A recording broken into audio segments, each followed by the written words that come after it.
Yeah. You want to like him, but you can't. Are you listening? What? Are you listening?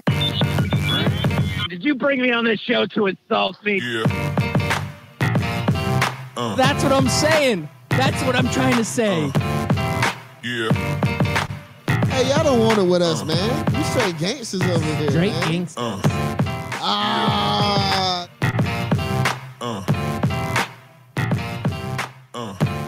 Yeah, welcome back on this beautiful Monday morning. You are listening to Scout Team Radio. I am one of your gracious hosts. They call me Loudbeard. You are the most egotistical, self-deluded person I have ever met. Yep, all of that is true. And the man on the other microphone, he is a great legend in his own mind. We know him as...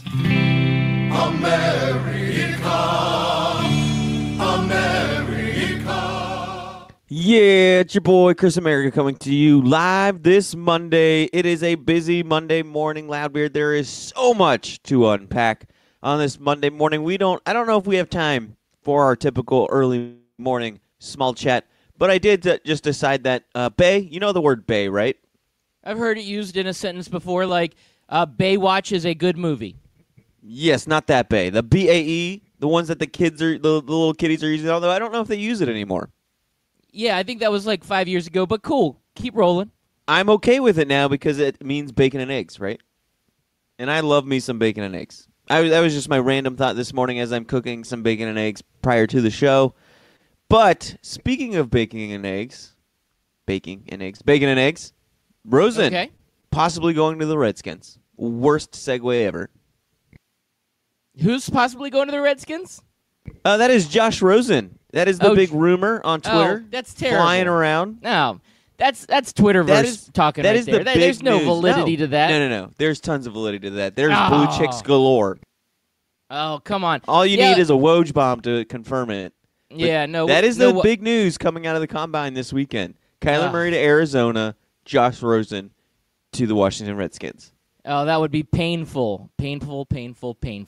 The Kyler Murray thing to Arizona, that I think has some serious validity. Now, where Josh Rosen goes from there, that I don't know. Yeah, the Redskins have been rumored because Nick Foles looks like he's going to Jacksonville, right? So that's one of those free agent quarterbacks. So now you're looking at what other teams out there need a quarterback, and the Redskins are one of the ones on the top of the list. They're one of the teams that could possibly make a move for this guy.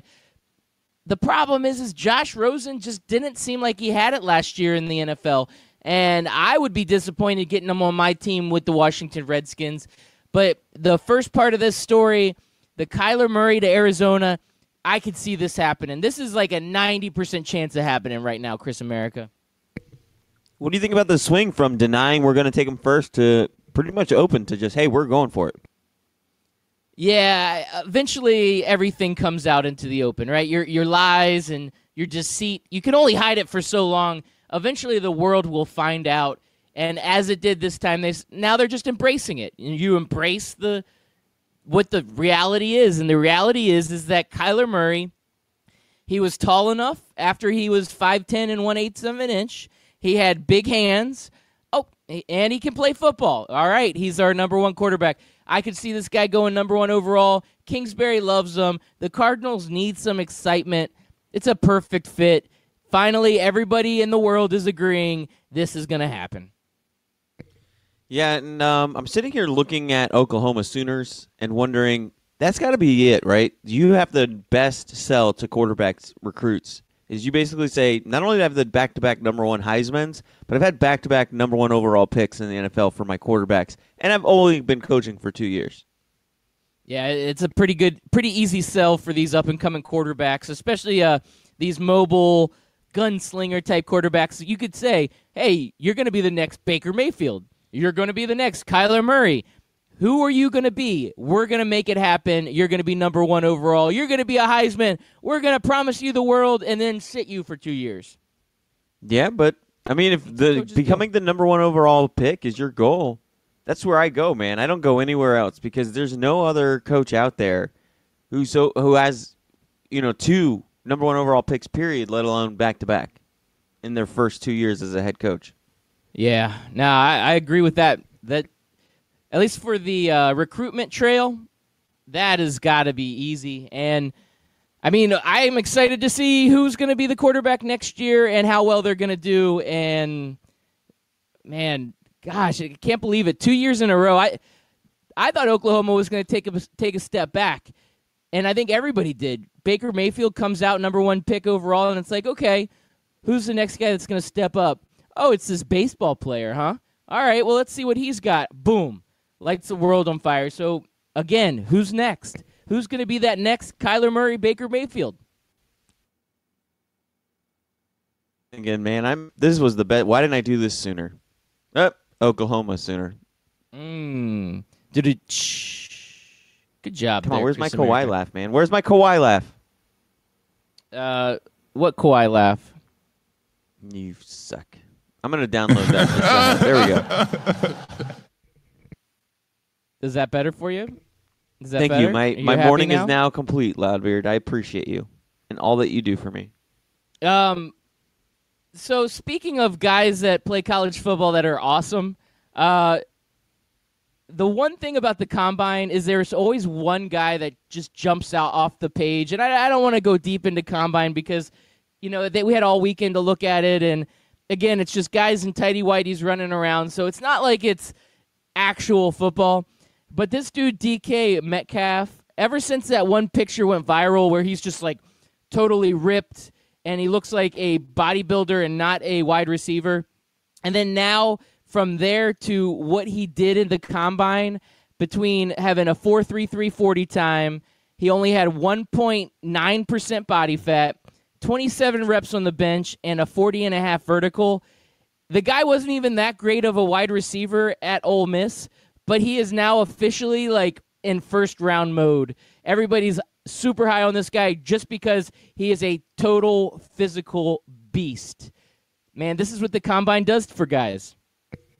Yeah, and sometimes I'm like, okay, so he looks like Arnold Schwarzenegger. Like, what are we doing? Find me a wide receiver. I don't care if he's swole AF. And should we be testing this guy for steroids? Like, that dude just had muscles on top of muscles. Oh yeah, he's total bodybuilder. There's that gym where it's like a no lunkhead zone. Like, that guy would not be allowed in. Like, he picks things up and puts them down. He does. But his stats, like his physical attributes and his speed and all of that, it all looks great. He looks like he could be the greatest athlete of all time. But the problem is you still got to play the game. Yeah. And sometimes with the Combine, we just look at the raw ability and the raw talent and the raw skill. We don't look at what the actual player did on the field. And Metcalf wasn't a very productive receiver in college. So do you think he still would deserve a first-round grade just because of how he did in the Combine? No, I don't. I mean, NFL scouts will think otherwise, and I guess that's why they get paid the big bucks. But I'm sitting here thinking about all of the top wide receivers I've ever known, and none of them look like Metcalf. None of them. No. Like, I mean, even you look at today's league, too. You got Tyreek Hill and AB and, a bunch of other guys that are top of their game, and they're 5'11". Like, they're not – you go up to them, and you're like, all right, that's just a normal dude. But they just dominate on the football field because they run routes. I mean, look at Julian Edelman getting 140 yards in the Super Bowl. Looks nothing like this guy. But he wasn't the only superstar or combine superstar to come out of Mississippi or the state of Mississippi, Loudbeard. Montez Sweat also came out of this combine. He was already going to be like a top 15 pick, top 20 pick. Now people are putting him up top, and this is a very deep defensive line draft. I've heard several people this weekend talk about, there's going to be 7 to 9 defensive linemen picked within the first 15 picks. Like, it's going to be all defensive linemen coming out of this draft in the first, 10 picks, 15 picks. Well, they say that, and then all of a sudden there's like 5 quarterbacks picked in the first 10 picks. Yeah. That's usually how it progresses. But you're right, man. Sweat, he ends up running like a 4.41 40 time, fastest defensive line 40 time of all time in the Combine. So he just kind of solidified, one, he's a great player besides looking at that, now it's like, okay, this guy can get off that line quick. He is a fast dude, and he shows the production in college. But you're right. This guy helped himself out tremendously with the Combine, and that's why they do the Combine. They give teams the opportunity to see what these guys really have, and the Combine kind of helps show some of those physical abilities. And Sweat, this guy, all of a sudden is soaring up the draft boards. All these GMs are enamored over this guy. Yeah, when they look at, guys like Mac running around, just dominating, using his speed to get around the line, they're going to be salivating at this Montez Sweat guy. And that's what you need now. Now that the rules are very quarterback friendly, the only way you can, one of the few ways that you can stop a quarterback is to get after him, get him off his spot, get him moving around, get him out in space, and just try to harass him as much as you can. And hopefully you either sack him or get him to throw the ball away. But that's what you have to do now. The quarterbacks are getting better. We're in a very quarterback-rich league, especially if the first 10 picks, there is only one or two quarterbacks taken. That means we are a very quarterback-rich league, or at least the league thinks they're quarterback-rich, and they're taking defensive linemen to sort of offset all of these great quarterbacks that are in the league right now. Yeah, these edge rushers, right? They just... I don't know, man. The league has changed so much, and the quarterback friendliness has gotten to be a little much, but this defensive line, the edge rusher position, which wasn't even a position before, it used to be a defensive lineman. Now it's edge. That's what we need. We need guys that can get to the quarterback, take down these super quarterbacks. Especially in these 3-4 type defenses where you need a guy, you need a guy who's the size of a defensive lineman but has the speed of a linebacker, and Montez Sweat is definitely kind of fitting that hybrid defensive end, outside linebacker mold. He checks all the boxes. Yes, he does. We're going to add that to our draft day drinking game. Yes, checking all the boxes. He checks all the boxes. That's perfect. Well, Chris that's America, one box checked for the show. We've got Combine Josh Rosen and Combine news. Check. Yep. And I alluded to it, but the Nick Foles going to the Jaguars, we talked about this a little bit previously on the show, but it looks like this is becoming more and more of a done deal, and the speculations are out there, the reports are out there that he's expected to sign with the Jaguars. This is good for the Jaguars, right? Chris America, this is a good move and could push them back into the playoff picture. Yeah, this is good for two reasons. One, it felt like your boy Blake Bortles' combat is over in Jacksonville. It's just done. I don't think it was all his fault, but it was a 50-50 mutual split. If I was a relationship counselor, I would say, Bortles has his faults, the Jaguars had their own faults, and I think it's time for both of these two in their relationship to kind of move on with their lives and hopefully have new starts. And it's a good thing for the Jaguars that this is who they're going to fall on. Normally you have guys that are teams that will go out and draft a quarterback, take a flyer on a few guys, and maybe sign some weird veteran that just doesn't seem to die, like a Chad Henne or a Sims or somebody of that sort. But they're going with a proven winner, a guy that's had a lot of success at his last job with the Eagles, at a Super Bowl MVP to top it off. And it's also good that Jacksonville's able to attract these guys. I don't think 10 years ago Jacksonville's attracting a free agent like Nick Foles. What do you think? Oh, absolutely not. Jacksonville, they had a lot of downtimes, but I think once Coughlin came in, they had that magical run where they were a couple plays away from the Super Bowl when they lost in the AFC Championship to the Tom Brady-led Patriots. Yeah, Miles Jack knee wasn't down.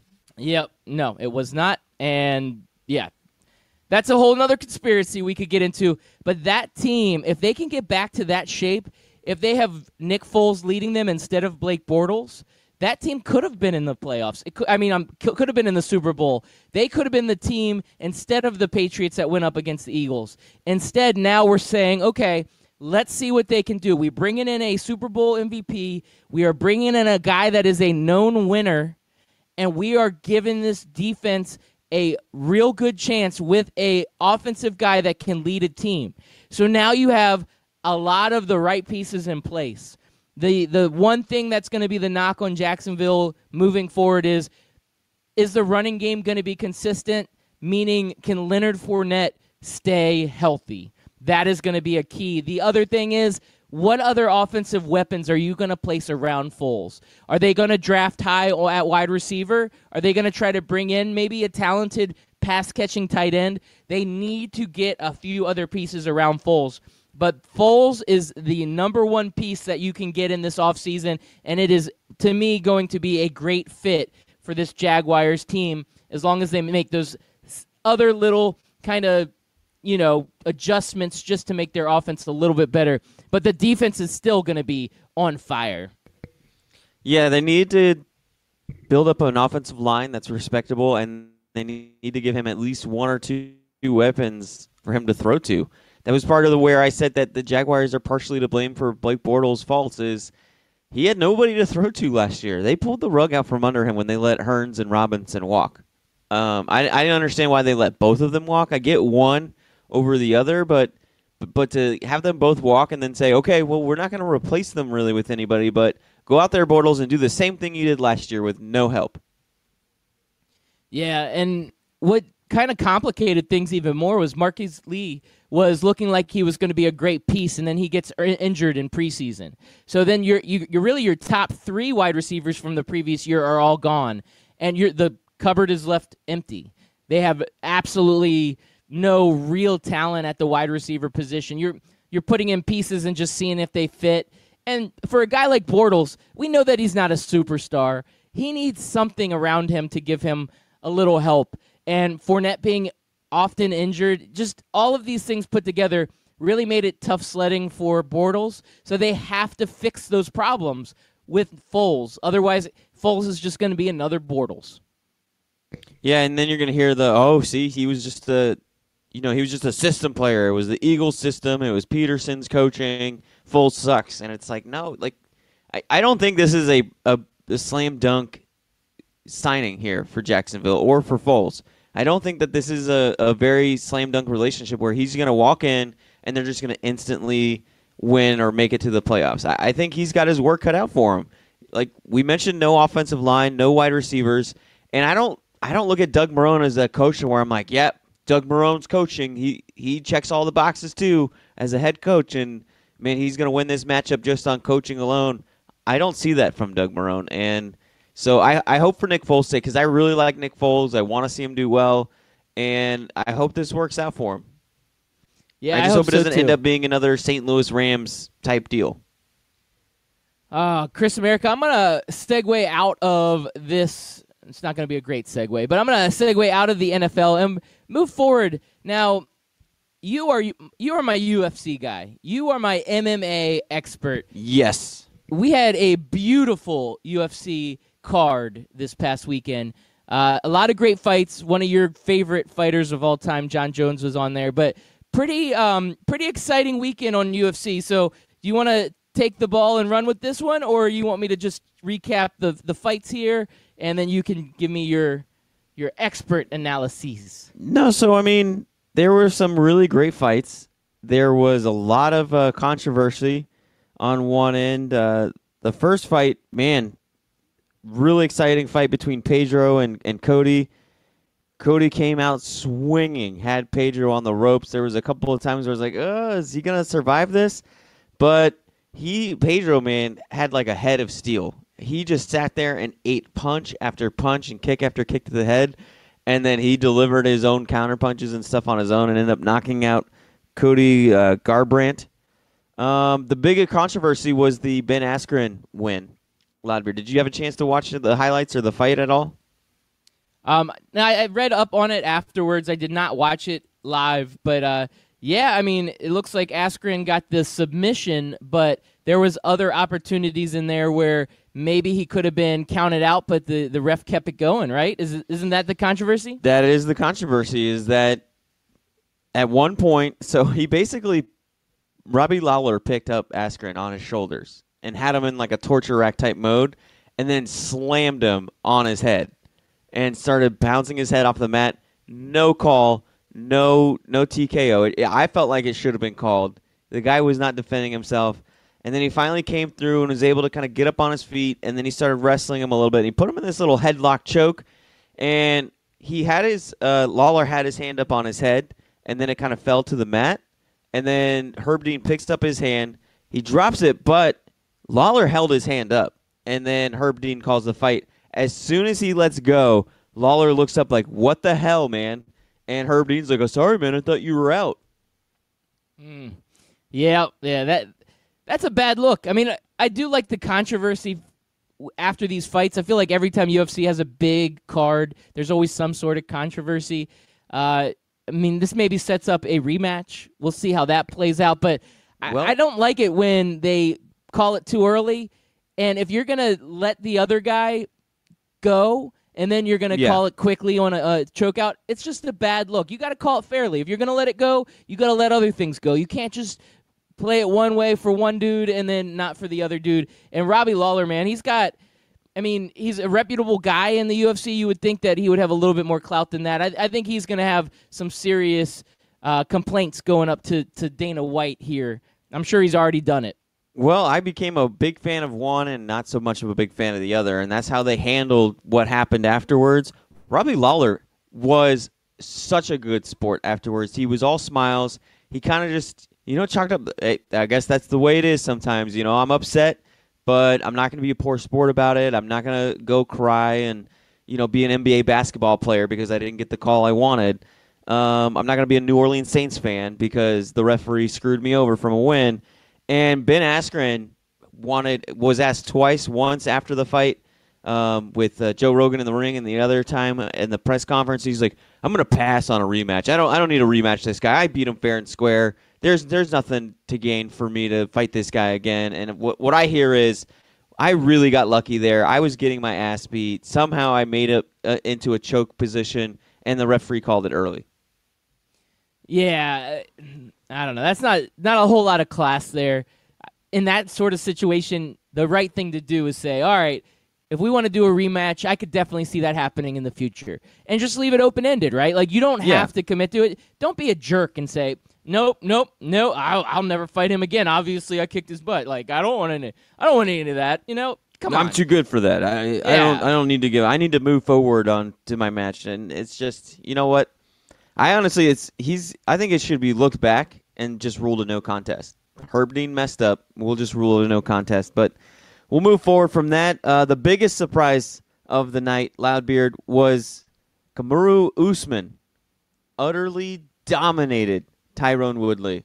This was not close at any point in the match, Loudbeard. And Usman looks to be a great champion. He's going to be a tough guy to beat because Tyron Woodley had zero answers for him. Yeah, I mean, when you see a new champion crowned, it is exciting. It's kind of like the passing of the torch. And Woodley's a big name. He's a good fighter. He was a respected champion. And you're right, the big news out of this, it does go all 5 rounds. It ends up finishing in a decision, but the decision was unanimous. It was an easy decision because Woodley did not have control of this match it didn't seem like it at any point. At no point. So, there was a couple of rounds where everybody that I was watching the fights with was like, that's a 10-8 round. Now, it didn't go that way, but we were like, man, this is not a good look for Tyron Woodley. He was just outclassed, outmatched, and outmanned. And Usman, watching him fight, man, he checks all the boxes, Loudbeard. Oh, boy, that's our new saying. That I is. like it. He's a box checker. Box checker. Now, then there came the John Jones-Anthony Smith fight. That fight goes all 5 rounds, and it wasn't Jones's best fight. Let's put it that way. He was never in trouble or anything, but he just kind of – Anthony Smith's a tough dude. He's been around for a long time. He's been in 45 fights. He's a veteran. He's been in the ring, and he had a lot of answers for what Jones was trying to do. And I think at a certain point, Jones kind of knew he had the win, and so he didn't take the big risks that John Jones is known for doing. He's always known for taking some big risks like spinning elbows or trying to go for different submissions, and I think he turned into like GSP mode and just decided to ride this win out, and that's what he did. So it was a home fight, but he dominated the whole fight. There was really no point in time where I was like, oh man, Jones is in trouble here. So just a typical John Jones beating up on a guy. I said he was a veteran, but it's not like Anthony Smith is this household name that's been dominating the MMA game. Yeah, absolutely. Now, were you disappointed in John Jones watching this fight? I don't know if disappointed is the word. I mean, it was very anticlimactic, and I kind of got it why he chose the way that he did. And I was actually, gave me a little hope that John Jones has turned the corner, because his after-fight little speech or little spiel with Joe Rogan was very humbling. He thanked his teammates. He thanked Anthony Smith for fighting him and being such a tough opponent. And he said, I didn't have a good day at the office today, and I need to look to get this fighter of all time. So it was a much more somber and humble John Jones. That could be a total act, and I could be falling for it because that's what I want to hear. But it's good to see that he's at least trying to pretend. Yeah, and he's got a long way to go because of his past. He has put himself in this situation where it's hard to trust him as being I guess, making the right decisions on and off the octagon. So now he's back, and he's got to stay clean, and he's got to kind of be that choir boy. He's got to say the right things. So this was just step one in a long process, but it was almost smarter of him to kind of play this fight out, like you said, pull the GSP mode. So maybe he is becoming a more, I guess, well-rounded, intelligent fighter. He knows that he can't just take all those risks because eventually something's going to happen where it's not going to pay off. And he didn't seem like he was ready for this fight. It almost seemed like he kind of took Anthony Smith a little lightly. Maybe his training wasn't where it needed to be, or maybe mentally he wasn't as focused as he normally is. But all signs are pointing to, this was just kind of a little bit of an off night. Hopefully he comes back. But when you win, right? It doesn't matter how you get there. It really doesn't. So for John Jones, this is still another great victory for him. Yeah, this was kind of like Alabama playing, I don't know, like Troy, and they only win 24 to 7, right? And we sit there and we're like, man, it wasn't the complete domination that it was supposed to be, and it was like 14-7 through 2.5 quarters. It looks like they didn't try really hard. Sometimes we get in that mode, don't we, Loudbeard? When the clear favorite doesn't win the way that we want them to, we kind of blame it on them rather than just saying, hey, man, Troy or Anthony Smith just had a good game plan. Or like when the Magic play the Knicks. Or when they play the Cavs. Yeah, I mean, they played down to the competition. Oh, God, yesterday afternoon, Loudbeard, why did you have to get me started? I was having a good Monday. I had my bay in the morning, some bacon and eggs, and start off hot with some hot news, hot rumors for you and your Redskins, and now you got to bring up the fact that the Magic went out and beat the Warriors and the Pacers, only to turn around and lose to the Cleveland Cavaliers. It's really been, I don't know, astonishing how bad they play against bad teams and how good they play against great. Like they beat the Raptors, they beat the Warriors, they beat the Pacers. The Bucks. Yeah, they beat the Bucks, and then they lose to teams like the Knicks. They lose to teams like Chicago, and then they lose to teams like the Cavaliers. There's really no words to describe it. So we're talking about our Orlando Magic. We suck again. No, those are the words to describe it. It doesn't make any sense. Again, those are the words. You're right. Those are the best words that I can come up with. And I really wasn't intending on segueing into the Orlando Magic because I didn't want to talk about them because they are depressing. Because they have so much potential and so much talent, and they can play really well against really great teams, and then they can stink against bad teams. It's almost like being on a nice date with a girl for the first time, and she's checking all the boxes, and then you're like, so what do you think about football? And she's like, I will never watch football. I hate football. I don't want to date a guy that likes football. And yeah, so football sucks. And you're like, oh man. All right, yeah. So I'll call you sometime. Yeah. Thanks for disappointing me. So, Loudbeard, you can always reach us at Scout Team Radio on Twitter, right? Yes, you can. Best place to hit us up.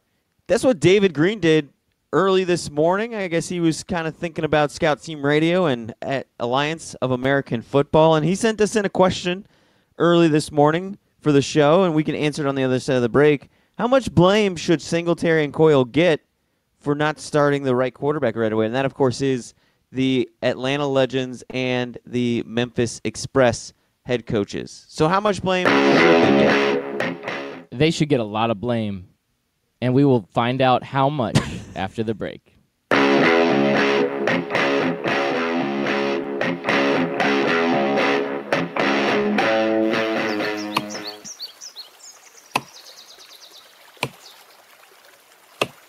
When I'm working hard, I build up a thirst for sports. That's when I grab a cold 12-ounce sports radio.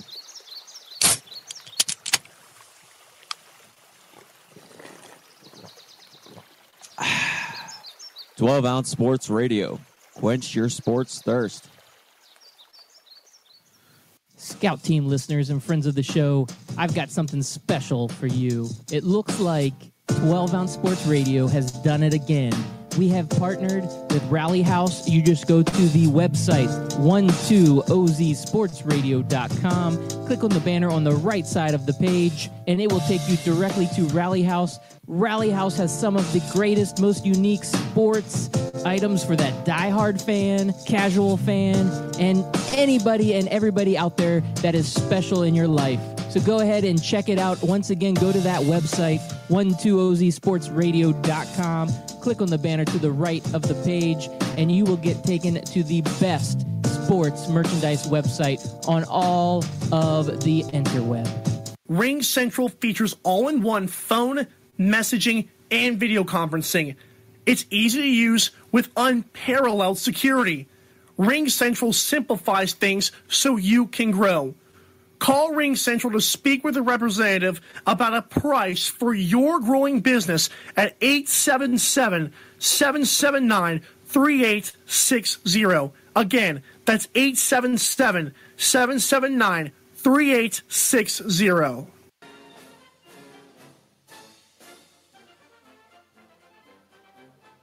Hey everybody, it's your favorite Patriot, Chris America, and I want you to listen every single weekday, Monday through Friday, 6 a.m. to 7 a.m., and on replays from 11 a.m. to noon of Scout Team Sports. Listen, George Washington did not cross over the ocean blue in 1492 to defeat the Nazis, so you can listen to the same tired national clickbait sports stories. So once again, tune in to us every single morning, 6 a.m. to 7 a.m., and then we replay from 11 to noon. I will see you there, and God bless America.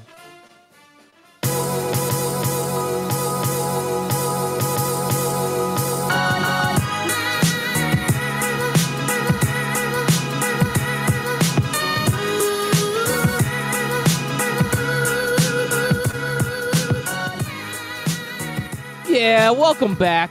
Thank you all for listening in. Once again, you are listening to Scout Team Radio. I'm Loudbeard. He's Chris America over there on the other microphone. We bring it to you hot and live each and every morning, Monday through Friday. We come in live on 12-ounce sports radio, but we also drop our podcast. Our podcast is available on the Barn Burner Podcast Network and on our website, scoutteamradio.com, and Apple Podcasts, Spotify Podcasts, anywhere you can find a podcast. So if you can't catch us live, make sure you check us out on the podcast. We also like to get social. As Chris America mentioned before the break, hit us up on Twitter. Reach out to us. David Green reached out to us today. We are going to talk about the AAF and about how these quarterbacks should have been starting, especially this guy, Zach Mettenberger. He's back, and he has done a great job with his team. So hit us up on Twitter at Scout Team Radio. We also have a Facebook page and Instagram page at Scout Team Radio. Make sure you check those out. Do all of those things. Those are great things. Now, without further ado, we did have another hot weekend in the Alliance. The American Alliance of Football has come out with another fantastic weekend. First and foremost, before we get into these quarterbacks, I do have to say, the Apollos are 4-0, number one team in all of the Alliance.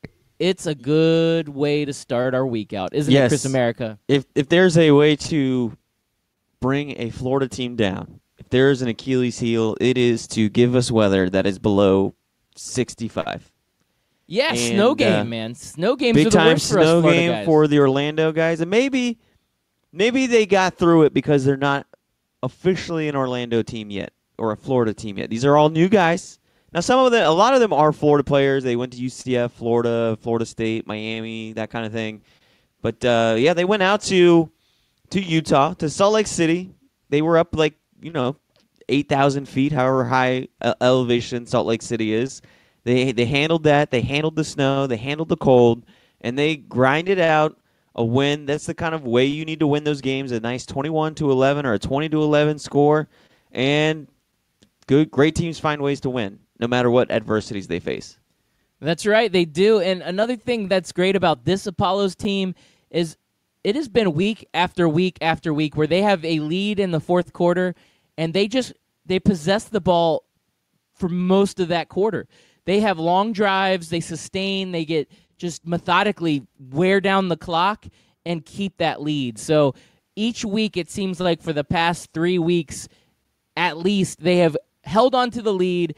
And for this one, Garrett Gilbert, he keeps finding Charles Johnson, just such a great connection there. And it's like 10 yards, 12 yards, 15 yards, and they just grind it down and wear out the clock and don't even give their opponents an opportunity. So it's a well-coached team. They are executing perfectly, and that's what you get when you got a 4-0 team, Chris America. It doesn't matter, rain, sleet, or snow, the Apollos will always come through for you. Yeah, and you kind of feel for Salt Lake City because they start off the season playing all of the top teams, basically, in their first 4 weeks, and that ends up them being 1-3, and they're not nearly as bad as the Atlanta or Memphis 1-3, are they?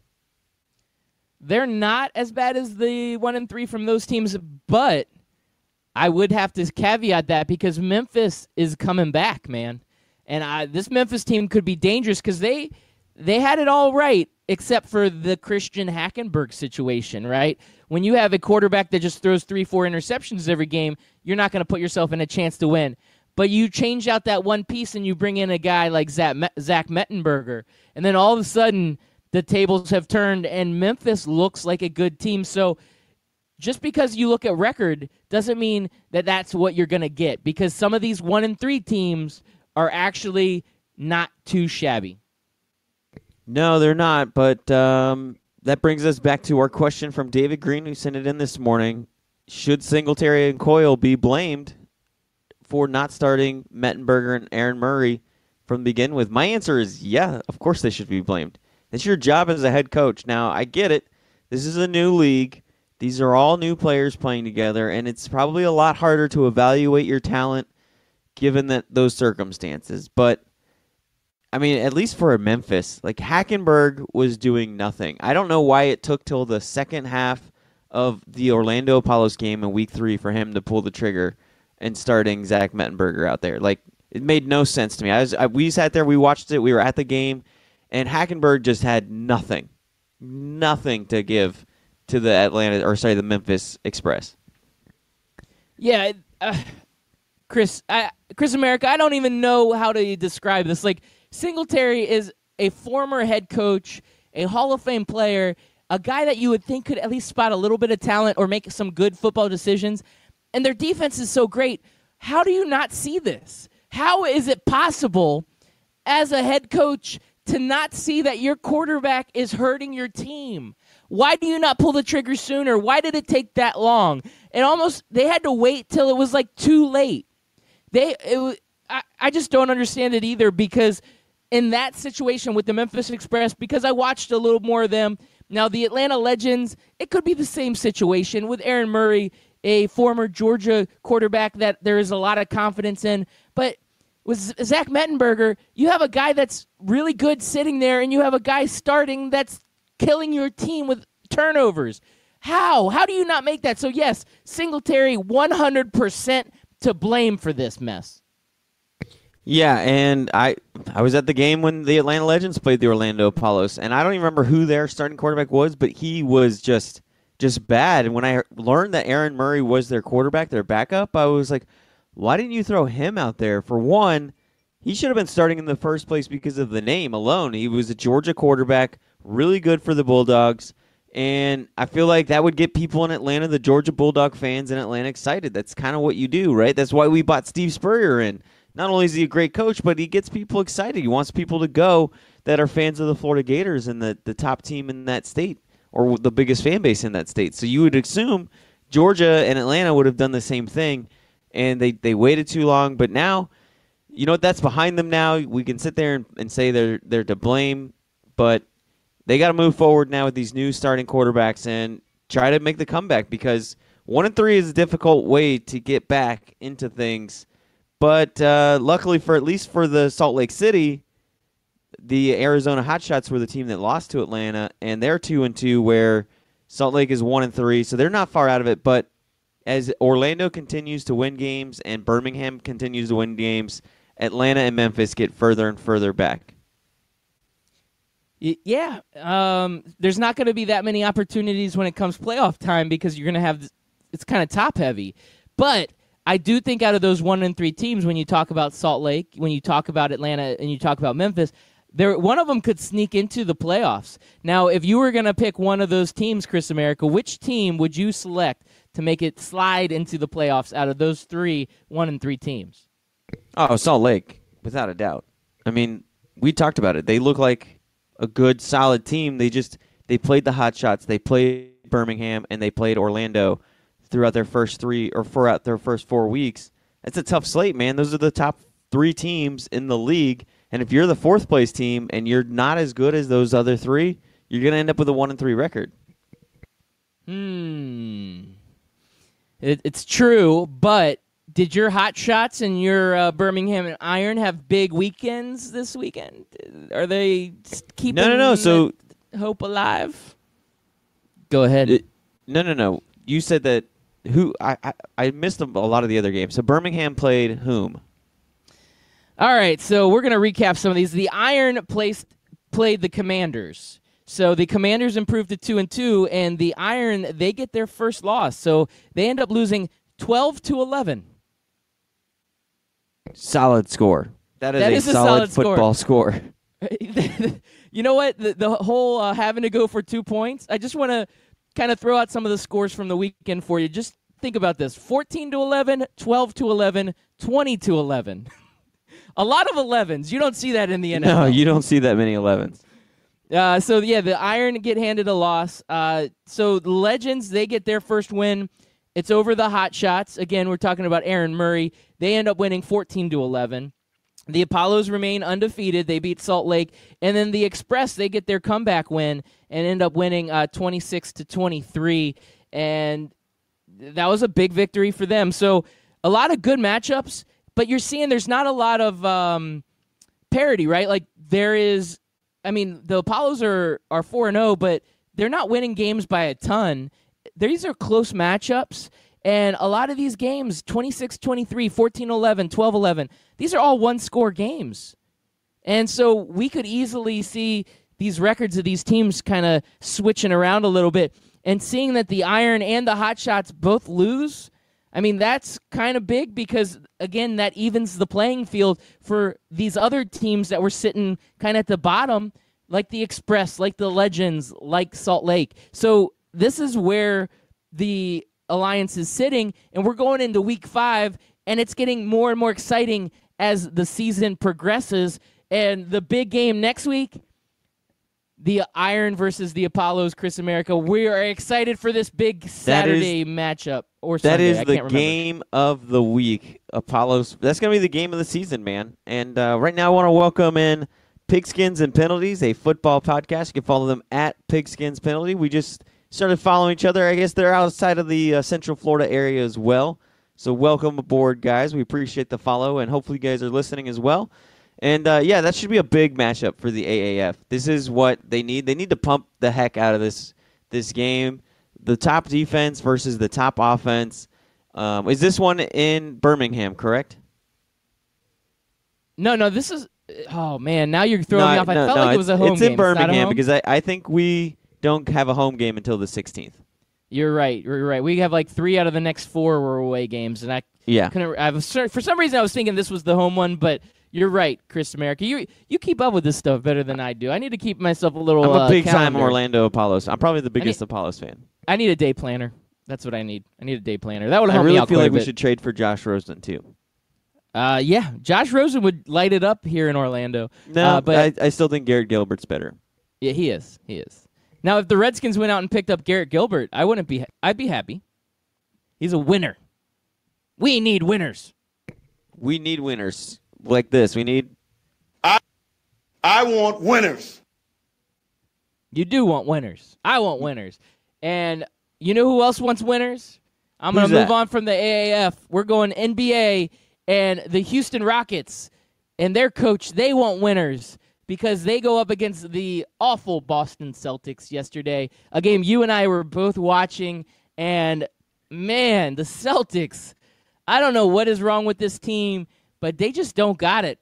Their mojo has gone out of the building, and even at home, they don't have any sort of resemblance of a tough top-tier team like they should be. And the Rockets get their 5th straight win up against the Celtics yesterday. Yes, the Celtics are on pure meltdown mode. Luckily for them, they have a very nice cushion between themselves and the 6th, 7th, and 8th seeds. I think the 9th seed is 9 games back from them, so they have still they have no threat of being exiting the playoff picture. Right? I think they're pretty solid with their 5th seed, but man, they need to turn this around if not for anything, because you cannot go into the playoffs playing this way. You cannot go into the playoffs with a loser mentality. That is how you get the brooms out and you get swept out by the 4th seed. Yeah, they're really coming in cold, heading towards the playoffs. Now, they can turn it around, but they got to figure something out quickly. Brad Stevens has a long way ahead of him to make this team back to what it was last year. And the crazy part last year is without Kyrie, without Gordon Hayward, they looked like a better team. And they just don't have it right now. So hopefully they can pull it back together. But the good thing for them is the news cycle has other stories that are helping shadow how bad the Celtics are, because the Lakers are that much worse. The LeBron Lakers, the LA LeBrons, they lose to the worst team in the league, the worst team in the West, the Phoenix Suns, and that's gotta hurt. Yes, they're on a 2-game losing skid, and you look at the games against the Suns, and those are the games that NBA teams need when they start going through losing streaks. You need a team like the Suns, the Knicks, the Cavs to kind of pick you up and say, hey, don't worry about it, guys. You're still winners. You can beat the Suns. We got this. And you sort of parlay that into more wins down the road. But when you get kicked in the gut by losing to the Suns, not a good look for the Lakers. And I don't want to be that hot take guy, but Loudbeard, I'm calling it right now. And I don't even think it's that big of a hot take. Lakers don't make playoffs. I think they're too far out of it now. All right, and the question, and this is something that was on the national TV during the broadcast for the NBA, is do they shut down LeBron? And it gets to a point where you're like, well, they might end up getting a better draft pick if they shut LeBron down, because what is he doing at this point? Are they that far out? So at some point that may be a question, but players, they need to go out and play, and that's kind of the point. And I don't think they shut him down, but the discussion is being had. Would you shut LeBron down if you were the Lakers right now? I don't know if I'd shut him down, but I would, make him go from 38 minutes to 26 minutes. That would definitely happen. Get him out of the rotation more, and yeah, you're right, because if you have that better draft pick, you can either make that a better basketball prospect, or you go back to the Pelicans and say, hey, look, we're now throwing in a draft pick that's like a top 6, top 7 draft pick. Now, I don't think they'll get that high. Maybe top 10, top 12. Yeah, add to the pot, right? Just bring in more draft picks. They get more lottery balls, They can end up with the number 1 overall pick. Yeah, and then they could just rig it and somehow get the number 1 pick overall, right? And then the big conspiracy theories will start happening. Yes. It'd be perfect. Frozen envelopes. We would love that. All of that sort. But Loudbeard, the Eastern Conference did not do well this past weekend. All these teams lost. They're on a 1-game losing streak. They lost as in 1 point this weekend. Bucks, Raptors, Pacers, 76ers, Celtics, and the Orlando Magic. Oh, also the Brooklyn Nets. The Detroit Pistons, the only playoff team right now with a win. Wow. That's, the East, still not as good as the West. Good teams there. Never. But, gosh, the West is just killer. So I guess we can't feel too bad. I mean, yes, we lost to the Cavs, the Orlando Magic, but Everybody else lost to you. Yep, they did. They did. Now, Chris America, we only have like 5 minutes left. I do want to give you 2 minutes of soccer talk because you love soccer talk. I do The love me some MLS soccer. had their opening weekend. The Yes. Galaxy, they unveiled a David Beckham statue. That was kind of exciting. Did they Now really? Yes, they did. How sad is MLS if that's what they're doing? Yes, it is. It is. Why not Colorado, Landon Donovan? Yeah. No, they should. They should. I feel like He he's would more be a bigger- synonymous with the Galaxy. He was with that franchise for forever. Right. Now, he may already have a trophy. I have no idea. I just know that Beckham got one this weekend, so I'm just going with it. Your Orlando City, they finish in a tie. They do not lose. That's a win for the That's city. a typical Orlando City fashion. They go down early 2-0, and then they have to come back to get a draw. Yep. That's what we do here in Orlando. We either draw or we lose. That's what we do. FC Cincinnati, it's their first game, and their first goal was absolutely electric, getting fans excited about this new team. A 16-year-old starts, Efren Alvarez. He makes his debut for the Galaxy. Apparently, he's some young phenom, but 16 years old playing for a professional soccer team. That's wild. That is wild, Loudbeard. What were you doing at 16, Chris America? What were you doing? I was driving a Chevy Lumina, Ooh, classy. running cross country, Yep. and going to Lyman High School, home of the Greyhounds. Woo! Then Colorado versus Portland, huge snowy matchup. So I haven't watched too many soccer matches in snow, so that was just kind of caught my attention. So that was your MLS update for the opening MLS weekend. Soccer Talk brought to you by Scout Team Radio. Yep, and so we got a shout out from a JL Jordan. Don't know who that is, but she says, if you call yourself a sports podcast, you need to give out a shout out to all the crazy, awesome athletes braving the Florida heat, running a half marathon and marathons this past weekend. Yes, Loudbeard, it is summertime here in Orlando, Florida. While some soccer teams are playing in the snow and Orlando Apollos are playing in the snow out west, we have 85 to 90 degree weather here. It's almost shocking how hot it is right now. And then It's when you stupid. watch these snow games, you're like, it's not that far away. It's a few hours, maybe an hour in a plane ride, and you go and it's like blizzard weather, and then you come down here and it's beach weather. We are living the good life. Now, I'm sure people out there across the nation are probably thinking, wow, these guys are just bragging that they have beach weather. You know what? Sometimes the heat gets to you. Sometimes does. you'd like a I'm cold over day. it. Like I wouldn't mind a little snowy afternoon, to be honest with you right now. I could do a little snowball fight. The Orlando Apollos players, as they were running off the field after the big win, they were actually picking up snow and making snowballs and having a little snowball fight running off the field. I was jealous. I was really jealous. I'll be honest with you. And it makes it hard to do things like, JL Jordan said, running a marathon or running period outside is hard to do when it's 90 degrees outside. Yeah. The heat exhaustion, the dehydration. The sun things just are real. baking your skin.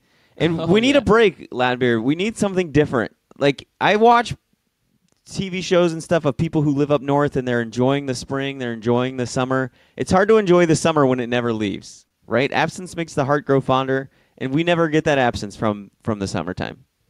Yeah, I mean, we get like what, 1 or 2 cold weekends where you wake up on a Saturday morning and you're like, ooh, it's a little chill in the air. I might be able to open my windows.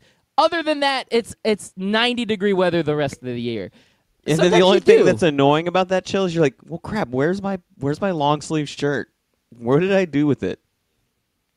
When it's hot outside, you find your long sleeve shirts all day, every day. And then when it's finally that time where it's cold, you're like, where the hell are my long sleeve shirts? Yeah, I have like a nice little nice coat that I put on for work. It's not a coat; it's really like just a light jacket, but it's my one work jacket. And anytime it gets cold, I can't find it anywhere. I'm like, this is the one I can wear to work. This is my nice one. Where's it at? These are the real problems we have here in Florida. These are the The real struggle problems. is real down here in Orlando, Yeah, we don't guys. need snow blowers. We don't need to get stuck in snow. I saw Danny Cannell tweet it out.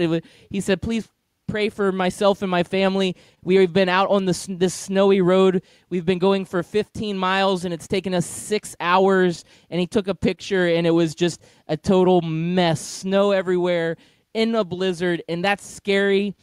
And you see that, and you think, man, I guess my problem isn't too bad not finding my light jacket this morning. Danny Cannell's listening to us right now, thinking what a bunch of whining idiots we are. But Loudbeards, you can't find your jacket. I can't find any more time to talk sports. We're out of time. Let me give my quick Monday morning shout out to my boy Nicholas out there. How you doing, buddy? Make it to school on time. Do your homework. Listen to your teachers. Peace.